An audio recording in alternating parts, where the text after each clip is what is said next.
Let's go ahead and get started. Welcome everyone to the first annual Critical Media Literacy Conference of the Americas. I'm Nolan Higdon. I'm one of the main organizers. I'm a media studies and history lecturer here at CSU East Bay, which is the hosting university. Before we begin today, I want to turn it over to my co-conference organizer and CSU brother from Long Beach, Noah Golden, for our land recognition. So as we begin our first Critical Media Literacy of the Americas Conference, we would like to invite all of us to acknowledge the First Nations peoples on whose lands we stand. Of course, we're all in different physical spaces, so please feel free to acknowledge the land where you physically are, as I do the same. I acknowledge that I'm on the land of the Tongva Nation, and that Tongva people have lived and continue to live here. I recognize the Tongva Nation and their spiritual connection as the first stewards and traditional caretakers of this land, and thank them for their strength, perseverance, and resistance. I recognize that these lands have always been places of teaching, research, and learning. As we begin, we would also like to acknowledge Indigenous People Day, which was several days ago, of course.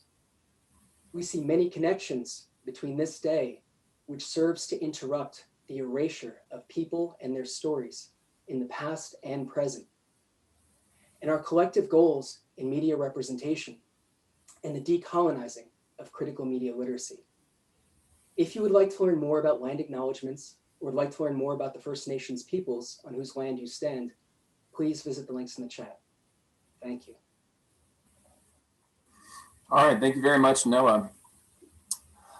We have a ton of great panels planned for the Critical Media Literacy Conference of the Americas. I do want to remind folks that all panels are password protected, and it's the same password for all panels. We did send out an updated schedule, which you all should have received. And if anyone did not receive the updated schedule, feel free to send me an email, and I'll put my email in the chat, and I'll make sure that you get a copy.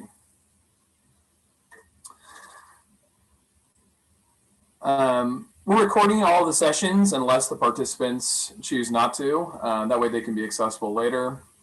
And we're also hoping that this will be the first in an annual series of conferences. If you're interested in offering your campus as a future hosting site, or if you want to be on the next organizing committee, please email me as well. I now want to turn over to another co-organizer of ours, Raul Alberto Mora, and he's zooming in to discuss more about the Critical Media Literacy Conference of the Americas. Raul? Thank you, Nolan. Buenos días y bienvenidos al Congreso de Literacidad de Medios de las Américas. Good morning and welcome to the Critical Media Literacy Congress of the Americas. I greet you all from Colombia, specifically from Medellin, a land that we acknowledge has historically been under the protection and care of the Embera, Zenú, and Cunatuli indigenous nations. The Critical Media Literacy Congress of the Americas starts today as a collective dream of gradually breaking the traditional boundaries of geography and language that have afflicted other academic events in our continent. This weekend, there will be more presentations for North America and in English than we had hoped for, but the current events made us revisit some initial dreams, adjust them to reality, and use this first event as a spark that must take us in new directions. What is our ultimate goal? To turn CMLCA into a true Pan-American event. One that gradually, little by little, one day, and one conference at a time, can congregate the greatness and the diversity of this one vast and diverse continent we call the Americas, or simply America.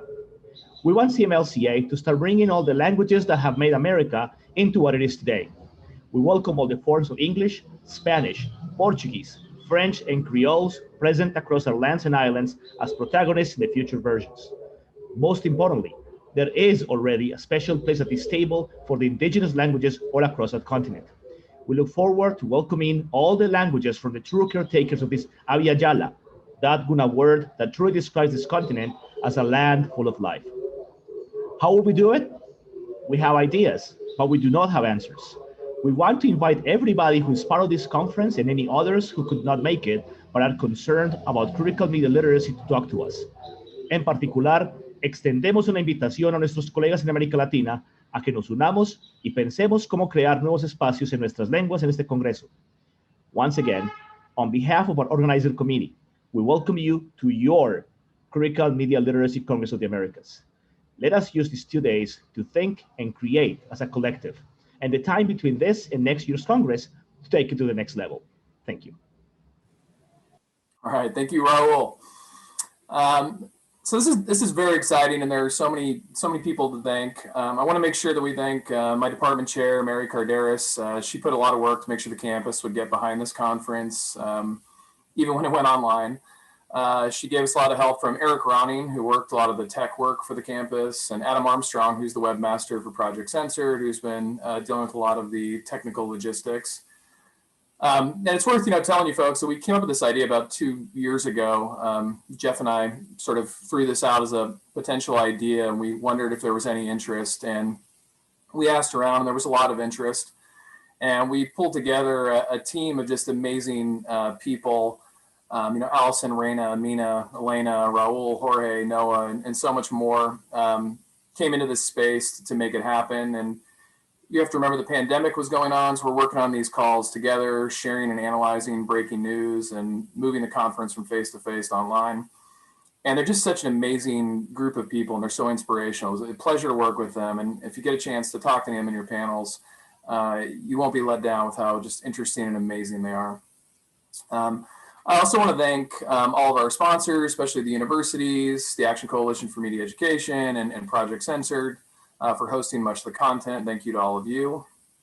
And I want to thank all the people who are attending and presenting. Despite the strangest year in my lifetime, you folks made the time, you came together, you created presentations, and you're appearing at this conference. And I can't think of a better time for this conference, and I'm just so thankful you're all here. So thank you all very much as well. What we're going to do this morning here on the West Coast, we're going to have our keynote panel. We've got a discussion between 5 amazing panelists, and I'll introduce them, and they can, I guess, wave because I can't point at them. So first up, we have Reina Robinson, MA, who is a Youth Development Services Specialist for the Contra Costa County Office of Education. She founded the Center for Urban Excellence, a nonprofit organization that supports youth affected by incarceration and violence. Through the Center for Urban Excellence, she provides supportive services, trainings, event coordination, and creates youth-focused curriculum for Bay Area youth. She's also a 2020 candidate for the Vallejo City Unified School District's newly created Trustee Area 2. So Reina, welcome. Next, we have Dr. Safiya Noble. She's an associate professor in the School of Education Information Studies at UCLA, and the author of the best-selling book on racist and sexist algorithmic bias in commercial search engines entitled Algorithms of Oppression, How Search Engines Reinforce Racism, which has been widely reviewed in journals and periodicals, including LA Review of Books. It's been featured in the New York Public Library's 2018 Best Books for Adults, and recognized by Bustle Magazine as one of the 10 books about race to read instead of asking a person of color to explain things to you. Professor Noble is also co-director of UCLA's Center for Critical Internet Inquiry. Dr. Noble, welcome to the Critical Media Literacy Conference in the Americas. And I don't know if you guys have heard of this guy. We have Dr. Douglas Kellner here. He's a distinguished professor of education in the School of Education Information Studies at UCLA. Professor Kellner is engaged in an ongoing exploration of the disciplines of cultural studies and the philosophy of education, examining the relationships among technology, education, and society. Utilizing print literacy as a focus for literacy skills, he emphasizes the need for other basics in education, including media literacy and computer and information literacy, to better enable students to read and creatively interact with emergent technologies such as the internet. Professor Kellner is the author of a comprehensive range of books on social theory, politics, history, and culture. Dr. Kellner, welcome to the Critical Media Literacy Conference of the Americas. Welcome to all. We also have Raelene Holmes Andrews, who is a Media for a Just Society Award winner in the category of youth media. Her winning documentary is Life Under Suspicion. Growing up in Harlem, Raelene Holmes Andrews dreamed of being in the film industry. At the Educational Video Center in New York, she honed her skills, collaboratively producing 3 youth documentaries on the stop and frisk policy, environmental justice, and bullying. An emerging filmmaker and activist, Ms. Holmes Andrews, also interned as an assistant instructor at EDC, Deep Dish TV, Waves of Change, and Missed Harlem. She is now a freshman majoring in new media technology at LaGuardia Community College in New York. Raelene, welcome. And last up, we have Dr. Antero Garcia, who's an assistant professor at Stanford University, exploring how technology and gaming shape youth learning, literacy practice, and civic identities. His 2 most recent research studies explore learning and literacies in tabletop role-playing games like Dungeons & Dragons and how participatory culture shifts classroom relationships and instruction. Based on his research, he co-designed a critical design and gaming school, a public high school in South Central Los Angeles. Professor Garcia's research has appeared in numerous journals, including the Harvard Educational Review, Teachers College Record, and Teaching and Teacher Education. His most recent book, Good Reception, Teens, Teachers, and Mobile Media in Los Angeles High School, is an ethnographic look at technology and gaming in an urban high school. Dr. Garcia, welcome to the Critical Media Literacy Conference of the Americas. All right. So the conference theme is decolonizing media literacy education. And I'll start with Dr. Garcia on this. So thinking about the conference theme, what does it mean to decolonize media literacy education? Thanks, Nolan, and thank you all of the other amazing panelists. It's not an easy feeling to go first. That was not expected. So hopefully everyone else can fix whatever I screw up in a second. And so welcome everybody. I think the main question I would have as we think about what's it mean to decolonize critical media literacy education would be to think about where are interactions of media literacy occurring today, right now in 2020. I think, and probably the stuff I'll talk about later on in this panel, I'm primarily focused in the analog spaces of media literacy. I think we've overemphasized digital context to our peril. And at the same time, in contradicting myself, I don't think teachers and classrooms are necessarily understanding the context of what's happening in these digital spaces and the limitations around it. And so when we think about where media literacy is happening, I think there's a false promise of the internet that we've thought about for a long time, that my panelists have thought about even, I think, much better than I have. But you know, if we think about the early 90s and the mid 90s, there's this beautiful kind of utopic land that everyone can join, right? And we can think about the kind of settler colonial values that we might have ascribed to this imaginary space. And today, that land is not this kind of unfederated space. It is largely a handful of small platforms that are governing our interactions online, right? We can think about Twitter and whether or not they allow you to retweet certain kinds of news information in the past couple of days. We can think about Facebook and the ways they may or may not enable white supremacy and violence in this country. And YouTube and the algorithms in these spaces. And so if our interactions in online spaces are largely limited to very small places, the possibilities of something like participatory culture become narrowly defined by the people who've designed these programs, the kind of opaque black box that I think Dr. Noble can speak much clearly about, and so I won't delve into this space. But I think that is one place I want to point to, is that these systems, these platforms are limiting and have essentially colonized what our online spaces look like. I would add that the analog contexts are also the same. In my work in tabletop role-playing games, the rule systems, the 100-page documents that govern how people play a tabletop role-playing game also define what happens in those spaces, right? So if a book is built on Eurocentric male values, patriarchal values, then those are the kinds of tropes that are largely going to be enacted unless people are actively resisting and learning how to resist in those spaces. So I think those are the main things I will say. The other thing I want to think about is the other ways we need to actively think about decolonizing critical media literacy education is to think about expanding the modes of knowledge that we think about when we're engaging in pedagogy around these. So for example, we don't oftentimes talk about things like oral culture or folk practices, right? They're not valued in a space like Wikipedia, and so therefore they're hard to ascribe a lesson plan around. And so what are the ways that passed on oral traditions are brought into these spaces and are there to uproot existing reinforced values through, you know, a polyphony of different kinds of voices in these spaces. Thank you. Reina, I'll turn it over to you next. And the question is, what does decolonizing media literacy mean? Good morning, and and thank you for inviting me to be on this panel. So I echo a lot what Mr. Garcia said, but also really adding where my work focuses around youth of color, and more specifically young men, is how they engage with media, and even more so who taught them how to engage with that media, and the things that they value and they bring to these different mediums is extremely important to dismantle as we talk about how young people engage with media, and as we begin to teach different media literacies in our work. So as you mentioned, Nolan, I do work with youth, specifically justice-involved youth in San Francisco, the San Francisco Bay Area.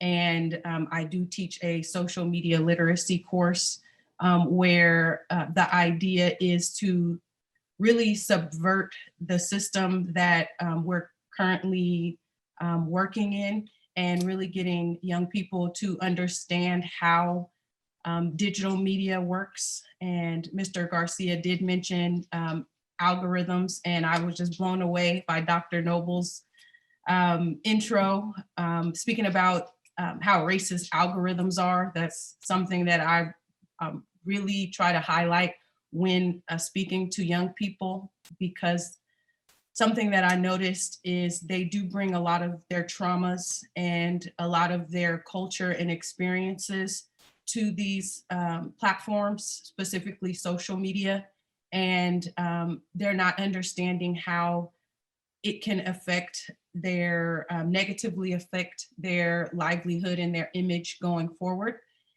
So when I think about decolonizing media literacy education, it's really about getting young people to understand how these systems work, and that they are actually working the way they were built. So the way they were intentionally built is how what their outcomes are now. And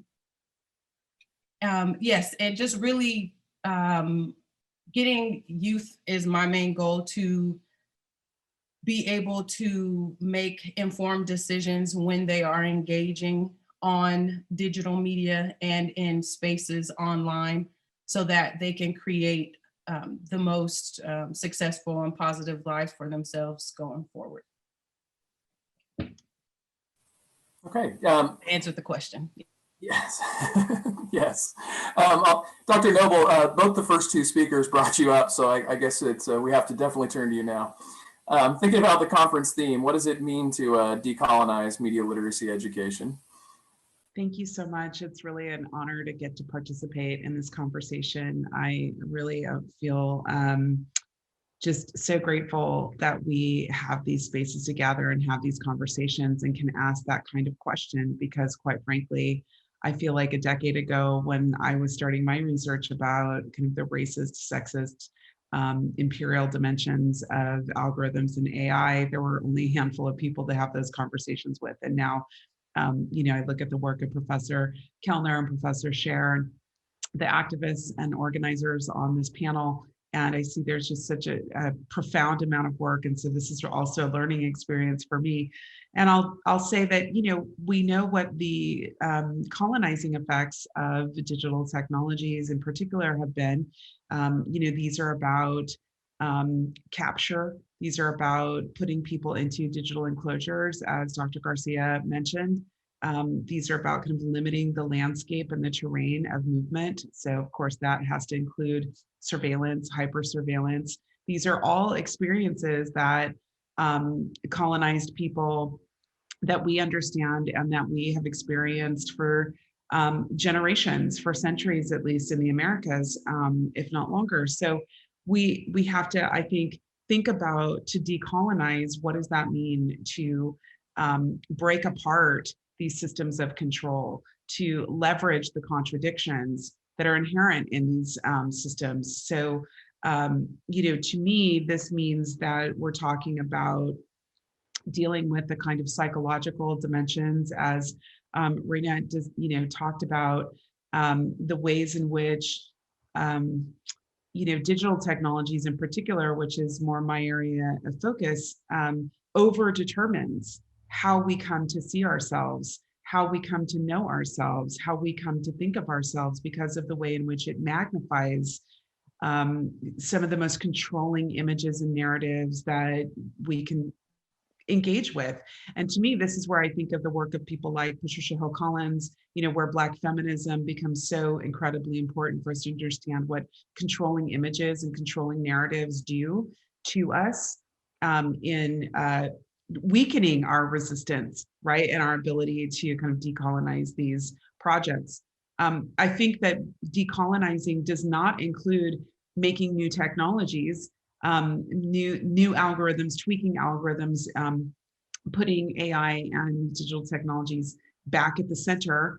Decolonizing means putting people and economies and disrupting hierarchies of power in our societies. And unfortunately, I think there's a lot of emphasis right now in this kind of ethical AI movement that's about somehow we will decolonize the technology by making better algorithms, right? Or making algorithms transparent because of the way in which they're so profoundly involved in our media landscape. But I don't think that's the answer. I think that we need to figure out how are we going to powerfully intervene upon hierarchies and systems of power. We have more data technology than ever. And we have more economic, racial, social, political injustice to go with it. We have more global inequality this year than we had last year, and every year we eclipse the year before. So we know that these technologies in particular are profoundly implicated in deepening colonization and neo-colonial projects. And I think our job in kind of trying to unpack this question has to be about how do we center the literacies that allow us to interrogate and dismantle systems of power. And that includes capitalism, patriarchy, the gender binary, occupation, land occupation. And that means that our literacies have to be expansive and far beyond kind of the text and the image. Thank you. I'll turn it over to Raelene now. Raelene, thinking about the conference theme, what does it mean to decolonize media literacy education? So first, I want to acknowledge that I'm on the stolen land of the Lenape peoples in Harlem in the New York City area. And so when I think about decolonizing education, this is what comes to mind. The history of how we are talking about colonization, enslavement is so important to just check off that box and say, as an educator, I'm understanding that this is something I should say. Rather, when I think about decolonizing education, it means when a white educator walks into a classroom, they immediately represent the colonizer, immediately representing the enslaver. And so if you're serving predominantly Black and brown children, then your positionality has to be deeply informed by an understanding of where you are situated personally in both historical and contemporary oppression. What is needed in order to get you to have that understanding? So acknowledging the land on which you sit, on which your learning and sharing information is taking place, and always holding your accountability. So it's always important that we understand the spaces where we operate and understand our positionality within it, so that this may lead into the framing of how we'll approach decolonizing education, I hope. Hey, thank you. And Dr. Kellner, same question to you. Thinking about the conference theme, what does it mean to decolonize media literacy education? Well, first we need to see the extent to which our whole culture has been colonized by media culture that comes from major corporations and has biases of gender, race, class, sexuality, and to see that this has been a dominant form of culture imposed on everyone's lives. Secondly, we need to see that schools, and this comes from Paulo Freire, has been imposed as a mode of socialization that are, again, controlled by certain individuals that, again, represent the dominant gender, race, class, etc. However, there's a disconnect between the fact that we have media culture as a dominant culture form, schooling as the dominant mode of education, yet most schooling doesn't teach media education at all. So here's already a disconnect and a problem. So to decolonize education, we have to change the curriculum. We have to make sure that media literacy is part of the curriculum. But as Jeff Scher and I would argue, it also needs to be critical media literacy. So decolonizing media literacy education is to make sure that gender, race, class, sexuality, etc., is part of the curriculum. But there's one more step I think we need in the decolonization of education and media literacy training. And this is to recognize that the classroom is colonized by the teachers. That basically, and again, Paulo Freire is doing this critique where you have this model of education where the teacher is the repository of knowledge and lectures to the students who passively absorb the teaching. Well, this also needs to be decolonized, and there's good reasons to do it because often students know more about media culture than the teachers do. They're more directly involved in it. And by the way, I include in media culture both broadcast media and digital culture. That obviously digital culture has become the major form today. It's even absorbed media culture. I mean, I can't believe kids watch movies on their cell phones, but digital culture has sort of dominated all forms. So we need to get students involved in teaching and in participation so that we make sure that our decolonized critical media classes are democratic, are participatory, in which the students play a role in not only the classroom, but helping define what we'll read, what we'll do with internet sites, how the course will be graded, and that all the issues of education should be a participatory dialogue between teachers and students to fully decolonize education and the teaching of critical media literacy. Thank you. All right, thank you. I'm going to go to Dr. Noble with this question. Naomi Klein recently suggested that COVID-19 would serve as an unveiling for the general public of what she said was the pre-existing crises.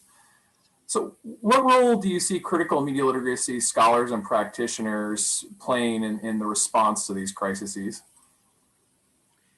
Well, I think one of the things that we have to do is understand who benefits from crises and to what degree crises are avoidable, but are allowed to proliferate because they are mostly targeted toward the most vulnerable or the people who cannot as easily and with as much resource fight back against kind of the exploitation. And so one of the things we've seen, for example, with COVID-19 is it's really, I think, for the scholars, for those of us looking at this closely, with this kind of critical lens, we see that the defunding of public education, the defunding of higher education, of public health, and of public media, public libraries, all of the kind of democratic institutions in our society, as flawed as they are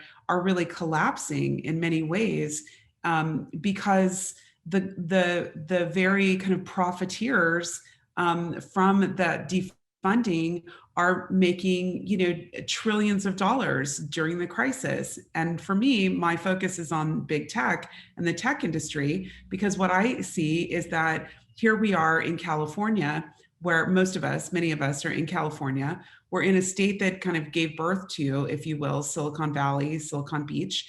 This is an industry here in our state that doesn't pay taxes, that offshores its profits into tax havens, that requires the only way that they will repatriate those profits that are purely based on the extraction of all kinds of harmful dimensions, data, privacy, so many dimensions of extraction that have come from the public, including the printing, quite frankly, of trillions of dollars off of the backs of people of color and women and LGBTQ communities through the virality of hate and disinformation that moves through their platforms. So here you have that industry that's so deeply, profoundly implicated in destroying alternative media possibilities and educational possibilities by not paying into the system, by taking the cream of the crop of some of the best students and making them their employees. And here, the crisis right now has, to me, revealed these contradictions. And it's a very important moment for us as critical media educators and organizers to keep a hot white light on these contradictions and require and demand repair and restoration from the tech industry and from other industries that are profiting off of the crisis, quite frankly. And of course, they're also opening up new markets for themselves. So here we all are on Zoom. Who'd ever even heard of Zoom outside of a handful of us before the pandemic? So I think we can look in many, many directions, and we can see how when there is a crisis, the companies that are deeply implicated in contributing to those crises, or at least depleting the resources that we would have available to address them, rush in and profit handsomely from those crises. And this is part of the literacy that we need to have. One of the challenges here is that neoliberal, after 50 years of neoliberal ideology, kind of political and social policy, everyone thinks it's their personal problem they have to solve. And that's what neoliberalism does too, is it makes us think that these are personal problems, private troubles, right? Rather than what kind of C. Wright Mills talks about is kind of, these shared concerns that are actually should be brought out into the open so that we can see these are actually public concerns and we can organize kind of public responses. Did any of the other panelists want to respond? I'd like to talk specifically to this question as it relates to classroom teachers, if I take a minute for that. I think in both Dr. Noble and Dr. Kellner's responses to your first question, they both outlined some key tools of settler colonial practice, right, that I think are useful to name for teachers. So surveillance and schooling as functions that reinforce particular colonial values and acts that happen regularly, violence. And so to make those clear and explicit to young people and to teachers feels like a grave responsibility that we've been long overdue in thinking about the complicit nature of what working in public schooling systems does. And that is not to get into, and I saw this was in the chat, right? That is not to get into the charter of privatization, right? As a further erosion of the possibilities of liberation in schooling spaces. I think the other key things I want to think about with the Naomi Klein quote are, I think one of the biggest drawbacks around critical media literacy education right now is there's an implicit assumption that the word digital shows up at the beginning of this. And I think that is a huge drawback. I think we need to be thinking about media literacy writ large as the things that are printed around us, as to invoke Ferry again, to think about the ground on which we walk and read, right? That all of these are things and information that we're regularly taking into account. And so we are oftentimes limited by a lack of imagination with the vocabulary that we guide teachers and students with. And so, for example, a word that's been plaguing us for over 20 years now is 21st century education, as if we're not knee deep in the 21st century. And it's this false promise of a label that I think limits how we think about what this work looks like. The other kinds of terminology that I think isn't useful is we could look at something like common sense media and the ways that they frame media literacy education as largely around making sure that kids are being safe and civil in online spaces in a particularly uncivil and unsafe time to allow people to be thinking about these things. And so I just want to recognize that when we limit our vocabulary to things like safety and civility, it means that we've moved things like liberation off the table. And so it just seems like such a profound loss in terms of we shouldn't be accepting the tools that are limiting where and how young people are able to express their freedom. And so the last thing I want to add is to the point, Doug, that you made, right? I think, I'm a firm believer in the ingenuity and the brilliance of young people. I think Chris Gutierrez, who's one of the attendees right now, has been a huge influence in my thinking around this as well. And I think, that young people have so much to add that we have no idea what it means to be a young person in 2020 in a profoundly terrible time, if I'm being perfectly honest. And I think, we need to both learn alongside young people and reestablish new kinds of power structures that allow youth voice to center and guide what's happening in schools. But it also means that as adults, we don't disregard our responsibility, right? As facilitators, as mentors, as models of what possible liberation looks like, right? It is about talking and walking, whatever the right order is for walking and walking the talk. Oh boy, I'm gonna end my answer here before I continue to muddle my words. I'll follow up on that. I think it's important, going back to the previous discussion, to see technology as a major force, if not the major force, almost, of the colonization of education, but also our lives. Just every aspect of labor, of leisure, of our social relations, of our culture are mediated by technology. It's definitely more and more of a techno society, and the COVID has just intensified this, particularly with education. For decades, we've been hearing about education going online, going virtual. And folks, here we are, it's happened. The COVID crisis has sort of necessitated certain parts of the country to go online, to do Zoom, to do different technologies of education. And once more, going back to the previous motif, we need to recognize that the students probably know more about these technologies than we do, particularly the older teachers, and that we need to collaborate with them, to learn from them. I've actually, over a long period of time, learned almost everything I know about technology from students. So we need this collaborative, participatory form of learning in digital spaces and virtual spaces, because we haven't been trained to do this. I mean, we're all learning, experimenting, and we should do this dialogically and reflectively, where we try to figure out how we can use this space that we're forced into, whether we want to or not, as long as COVID continues to rage. And so that's a big challenge for us right now that I think we're all trying to deal with here. And that this conference, I think, will be addressing, throughout the next sessions, because it's so big, because it's where we are now. And how do we deal with it in a productive way for education in our lives? I also wanted to make a comment just off of listening to what people said before me. So we have spoke about education and its effect from COVID-19, which, and from my experience witnessing those who have less social capital are being forced into even narrower undercasts, really. And we're seeing the kind of like the exasperation of the digital divide. I'm not sure if, so here in Vallejo, the Bay Area, we have a little nasty news with teachers who were caught speaking about students on Zoom. And some of their comments were that a lot of people assume that youth are digital natives, but they called them digitally illiterate.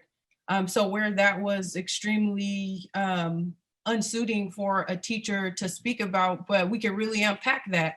Okay, yes, we assume that they are digital natives because they are born during the tech boom, but going back to some of our comments, who's teaching our students how to use these new devices, these new mediums?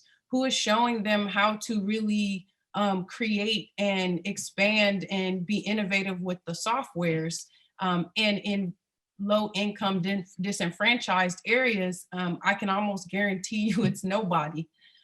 So we're seeing that COVID has really forced a lot of our special education students, our youth who are homeless and in foster care, into these extremely small and uncomfortable boxes where they are expected to know how to use these technologies and teach these technologies, and they don't, and no one is believing them when they're asking for help. So in education, that's what I'm witnessing myself. And we also could bring up the workforce.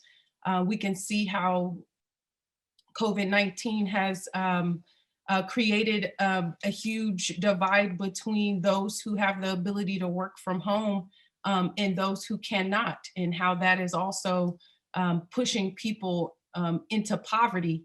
And like Dr. Noble said, we have our huge tech industries here, but where are they? So they do a lot of these kind of performative activist activities. They put a lot of commercials saying we're here for you. They have kids, you know, of all nationalities, but I haven't seen them here. And not in my community, at least. So when we talk about the unveiling of kind of the disenfranchisement of people, we really need to hold these large corporations accountable. If they're going to act as if they're here for us, then we should make them show up. Yeah. I really love and appreciate what you said, because this needs to be crystallized so much more powerfully. You know, one of the mythologies, I think, is this idea that young people are digital natives, right? That they know somehow, and older people don't know. And while on one hand that might be kind of, you know, practically true, another thing that young people also don't know is the degree to which everything they do inside these systems, as they are more and more forced inside of different kinds of software driven systems, learning management systems, Moodle, Blackboard, all these different kinds of systems, are systems of profiling, systems of control, systems that will over-determine their future, that will create predictive scores, that will score them in or out of opportunity in the future, systems of surveillance. I mean, the acculturation that happens for young people who, yeah, they might be really good at, you know, at TikTok, but that has nothing to do with the way systems of control are actually being worked. And the entertainment kind of cultural dimension of use is a facade, right? It's the you know, it's the effect that seems really interesting, but it's the way in which the data about them is captured without their knowledge, sold, traded, used. I mean, we just saw in Florida here yesterday, the breaking story about a campus using facial recognition to identify student protesters. All of the kinds of encroachments upon our rights are happening also in these systems that students are also not aware of. And one of the things that, you know, I think we have to, like, for me, it's hard to live. I'm so Gen X that I struggle with, you know, these kind of generation conversations because of the way in which my generation is so profoundly alienated. But I will tell you that these ideas of like, that there is nothing intergenerationally to contribute, right, is also part of the mythology, where young people who, for example, don't have experience labor organizing, don't even know that should be a thing they should do, right? maybe don't understand COINTELPRO, right? And the kind of practices of surveillance and control of activists in the past, go and organize in Facebook, like, which is organizing, quite frankly, in law enforcement channels. I mean, so there are lots of things that I think we want to not cede the space to, and say we have a lot to teach each other. You know, as we're on the planet, while we're here together, no matter kind of what the age register is, we have a lot more literacy that has to go into understanding even these educational technologies, which I think we need so much more research and understanding around. When I teach my students, you know, when I tell them, hey, did you know that when you tell your instructors that you downloaded the readings and then they go in and see that you haven't been in the learning management system for 4 weeks, we can see that. And they're mortified. They have no idea. They didn't know that that was happening. So we also have a responsibility as educators to teach these students of ours all these systems, teach them how to work around them. Sometimes they need to game them. Sometimes we need to we need to not use them ourselves. You know, there's lots of ways, and this is where I go back to, Dr. Garcia's, opening remarks about the analog. You know, there are affordances in all of these different kinds of mediums. Good. You know, we have about 10 minutes left, and one of the things we mentioned in the conference program, we talk about this focus on reciprocity and gratitude, which we hope will be a part of this conference. And so this third and last question gets to that. And while I'm asking this question, feel free if you want to send more questions in the chat to the panelists. They can see that and they may want to comment on them. Arundhate Roy advocates for a more proactive response to the pandemic, writing that, quote, "It offers us a chance to rethink the doomsday machine we have built for ourselves and see this moment as a portal, a gateway between one world and the next." So how can decolonizing media and critical media literacies foster a transformative vision of critical hope and empowerment? And I'll leave that question open to the panel.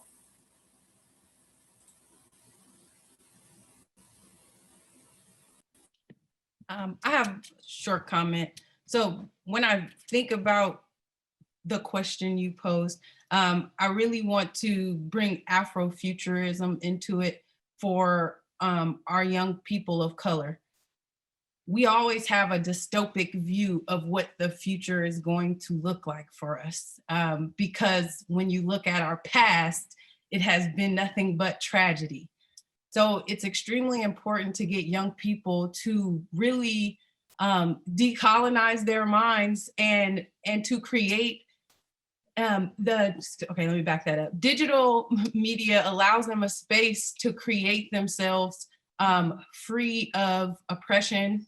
And once, like Dr. Noble said, they are introduced to how these systems work, they can learn how to manipulate digital media to create this self-identity that could afford them better opportunities in the future. And mixing that with Afrofuturism really helps to kind of dismantle the way that they currently see themselves, their family, and their community. So I feel that we are in a perfect time with COVID. I like to look at, the silver linings to really get youth who feel that they are being oppressed, their voice, their expression, to create themselves outside of themselves. And that's what I like to push the use of social media for juvenile justice involved youth, because what they do promote, what they do express is just a reflection of their reality. And who are we to criticize? Who are we to criticize them? But I really want them to understand that there is prejudice in the world, and how people view you is going to have an effect on your life. So I think that digital media and social media for young people of color especially right now, is a place where they have an opportunity to create their social identities that they want to see for themselves in the future.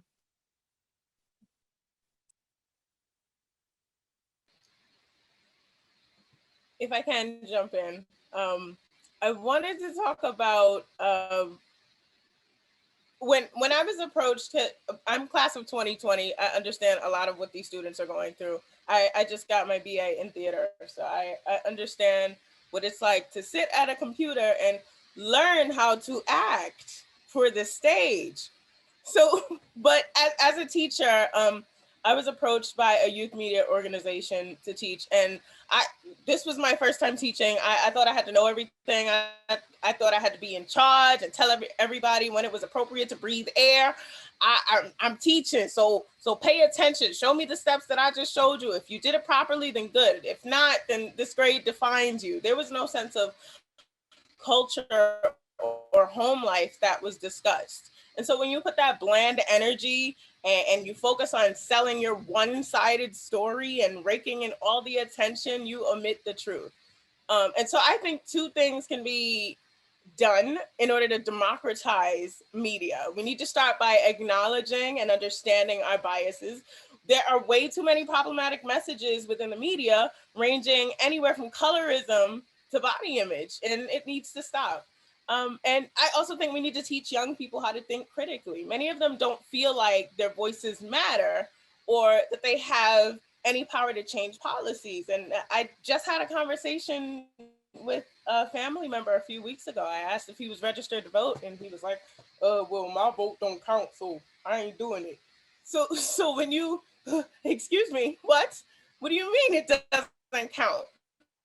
But this brings me back to understanding that a lot of young people don't know that they can talk to their local leaders or implement change in their communities. They aren't aware of the powers that they have, and sometimes that contributes to their level of motivation being on the decline. And so I guess I'll end here with an African proverb that I like to share.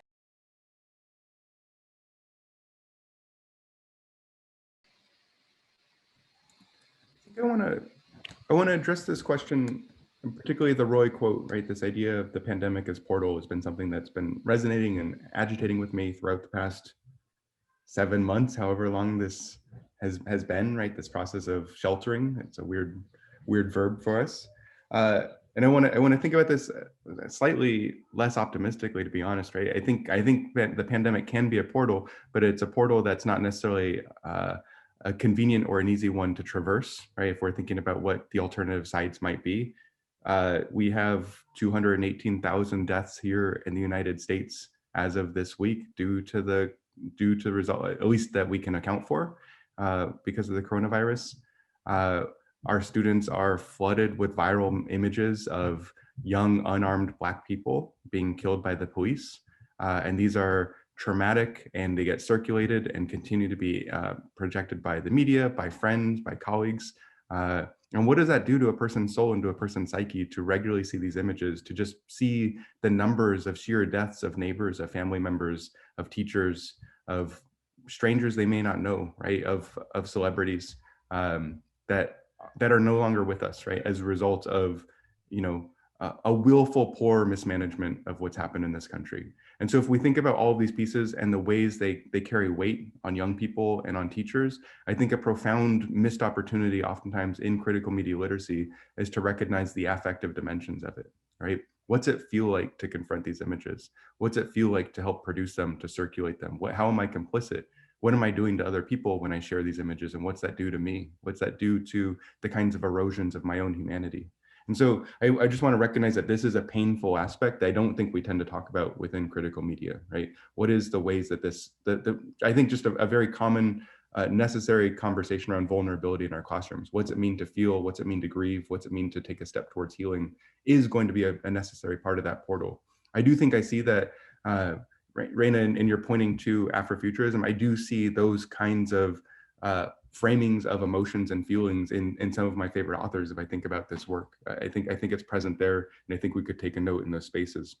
I also think, Raul, when he helped bring us together at the beginning of this morning, talked about this event starting as a dream, right? And I think this is a time for dreaming. And I also think there's a time for action. And so I appreciated, Nolan, in your introduction of Dr. Noble. You mentioned her book being on the list of books that people should read instead of asking a colleague for help. I would say, 7 months into this poor response to the pandemic, and months into maybe a momentary rise of attention towards the history of anti-Blackness that guides this country, that has guided this country for far too long. The time for reading books is probably, we should still be reading books, but the time for just reading is over. And it would be nice to see white allies alongside in terms of what action looks like. And so I just want to recognize that dreaming is only dreaming if we stop there, right? Like what is the praxis dimensions of dreaming, right? How do we put those pieces into reality feels important.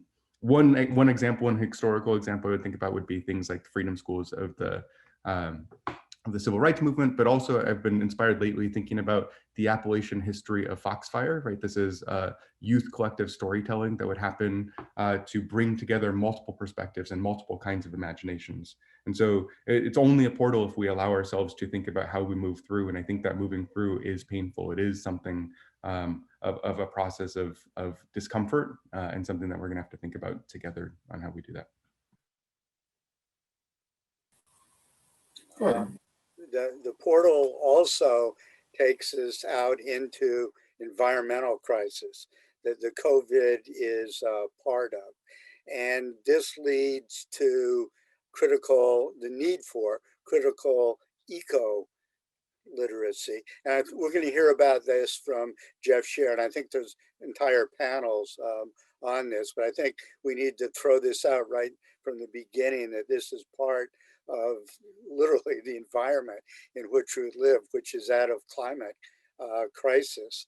And again, the pandemic is sort of an expression of this. It sort of dramatizes it, brings it to light, and shows all the more need for immediate action.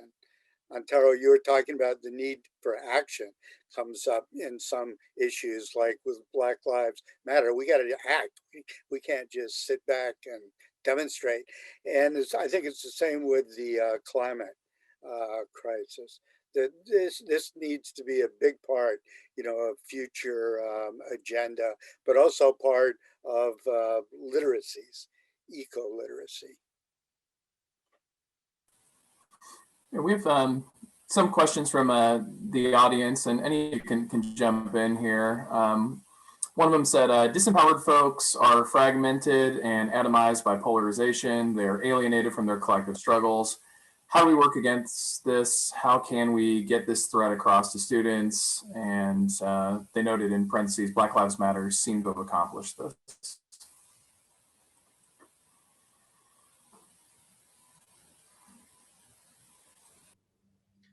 Well, I'll jump in. I'll say that I think one of the things that we want to remember is that, alienation is also a very powerful organizing tool. And one of the things that Black Lives Matter has done so powerfully is harnessed our collective alienation and despair, quite frankly, around state violence against Black lives and a total lack of accountability in the anti-Black systems that we work and live in. So I think, we want to remember that it is actually in the despair that we are often also brought to life. And it is in the, I'm just looking at some of the language and framing of the question. And I think, maybe it's to kind of get us to say these things. I feel like you might already know in the way that you phrase the question, but I'll just say that, you're right. We have to use that kind of collective organizing connectivity, and not just through the trauma, as I think, Reina was trying to get at here with Afrofuturism, that it's just like, it's not just about our collective traumas, but our trauma is real and it's intensifying. And that is a fact. And, the one thing we know is that the bottom must fall out at some point in these hyper extractive systems that we're working in. It's just untenable. And, we have to have the literacies to recognize what's happening and say, is it worth it? Rather than be seduced by, the crumbs of affordances. And I just think that's the challenge here before us. And I'll say, to your question about hopefulness, what can we be hopeful about? I mean, I'm extremely hopeful because the times are so difficult. And one of the things we know is that, for example, abolitionists, people who have a vision and can see to the future beyond the systems of degradation that they're living in, are able to exploit the contradictions. We want to look, this is why the humanities are so important, that we can look across time into other eras, into other moments. I have to ask, like, how did my ancestors have the vision to have us to be able to be free? Even if the freedom is a struggle that we have to keep organizing to keep. So, we want to be hopeful and not in despair and take a long view. What is the future we want to architect? And then remember that it doesn't actually take millions of people to make the change. It actually takes a handful of well-organized people to make change. And one of the ways we do that is by intervening on public policy and structure. Remember that the era and the moment you're in, the system you're born into is the one you're born into. The caste, the class, and so we work at the structural level so that people are born into more equitable times. And I think that, again, the majority of people don't work on that, but the committed few do. And so I see us as part of that, that collective in the world. And it's very energizing and empowering. And we have a lot of work to do, but we're doing it too.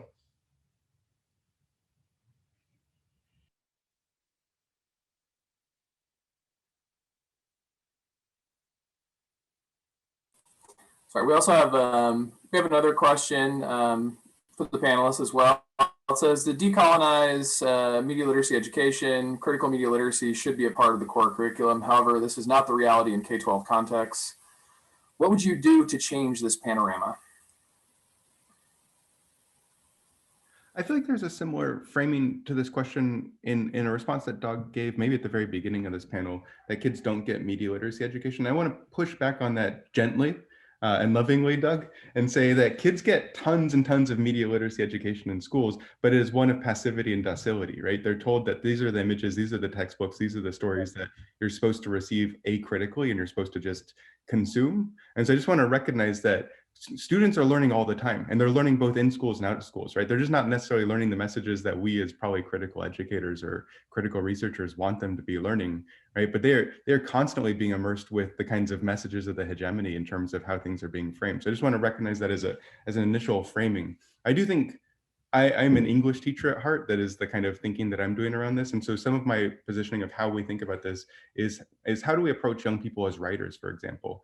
And so oftentimes what happens in secondary schooling is a framing around argumentation and persuasion, right? We need to convince people to come to our side. And I actually think it's not a particularly healthy approach, right? That debate is this kind of winner takes all approach of you need to come to my side or others. And unless it's to my side, right? As long as you come to where I believe, then I'm fine with it. But in general, I don't think that this is a healthy kind of, this is why I think we're so fractured and there's such a lack of willful negotiation across different kinds of ideological boundaries. And so one thought is, one framing that I've been doing with my colleague Nicole Mira is thinking about how do we frame young people as writers in solidarity? What's it mean to write in solidarity, to the previous question, alongside something like Black Lives Matter? What's it mean to write in opposition to, right? And to state what I profoundly believe. If we reframe the purposes of writing, so it's about how do I believe this? What does it mean to write for dialogue rather than to write for persuasion?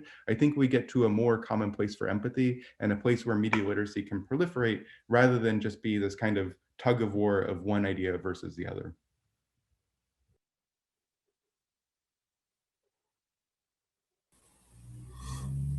Okay, we also have another question. It says, what are the limitations of critical media literacy in thinking and acting for self-determination among Indigenous communities?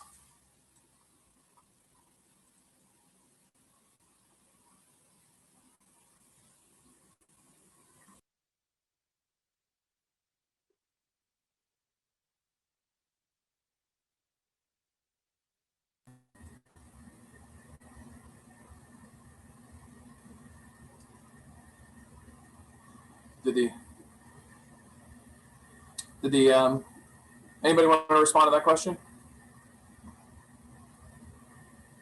All right, I'll take it. All right, what are the limitations? I think I was just trying to wrap my mind around what the intention of the question is. What are the limitations of critical media literacy? The limitations in thinking and acting for self-determination. Well, you know, some of the limits are that some of the ways in which we think about, I can say maybe more in the critical digital media space, because that's the space I work in more.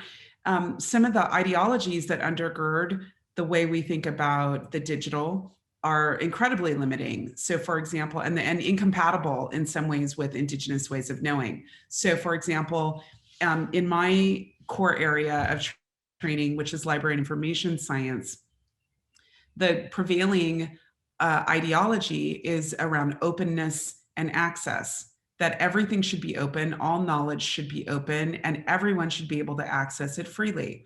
Well, this is incompatible with some Indigenous ways of knowing, which is about closed knowledge systems that one earns their way through, that everything is not for everybody. That's how we say it in my house. You know, so we have these incompatible ideas sometimes around solutions or framing literacy and knowledge. Some people should not be inside the interior of the way in which occupied peoples also think and move and feel. It's not for you. So I think there are some dimensions of like failure around the way we think of literacies, right? That again, that they're kind of universalized and genericized in a way that then has consequences for, again, other epistemologies or other ways of knowing in the world. There's also been, I think, a failure to incorporate Indigenous ways of knowing and Indigenous ways of framing life, the planet, our interdependence, you know, all kinds of really important ideas. Respect for the land. Straight out of the gate, a rejection of kind of like property rights models, which of course is the foundation of capitalism and the way in which the US legal system works. So I think, you know, there are lots of things that we need to be really thoughtful about. And I guess this goes all the way back to the earliest question about decolonizing media literacy. It means that we foreground different ways of knowing that actually are much more sustainable for humanity and the planet, quite frankly, than the traditional ways that I think we hegemonically think about the media, and we think about education, and we think about literacy. And so the critical dimensions of it really, to me, must foreground Indigenous ways of knowing. Thank you. And thank you to all of you for showing up. And these folks deserve like a thunderous applause, standing ovation that goes on for hours, but we can't do that through Zoom. So please send them some love through the chat. Just tell them how much you enjoyed it. I know many of you have done this already, and we're looking forward to a great conference. I want to thank all the panelists. This was awesome. Thank you so much for participating and sharing everything with us. Thank you. And thank you for organizing it and bringing us together. Thank the attendees. Thank you all for showing up. Thank you so much.